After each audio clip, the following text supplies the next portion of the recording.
আবারও হুতিদের হামলার টার্গেট হয়েছে মার্কিন ডেস্ট্রয়ার। লোহিত সাগর ও আরব সাগরে হামলার শিকার হয়েছে আরও দুটি জাহাজ।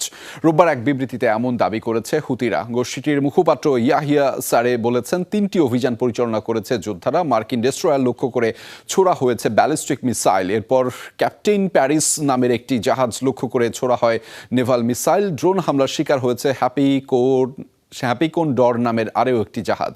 তবে ক্ষয়ক্ষতির বিষয়ে কিছু জানা যায়নি। এর আগে যুক্তরাজ্যের ম্যারিটাইম ট্রেড অপারেশন ইউকেএমটিও জানিয়েছে, ইয়েমেনের মুখা এলাকায় থেকে 40 নটিক্যাল মাইল দূরে দুটি বিস্ফোরণের শিকার হয়ে একটি জাহাজ। তবে নিরাপদে আছেন ক্রুরা। সাময়িক স্থগিত হলেও পরবর্তীতে আবারও যাত্রা শুরু করে।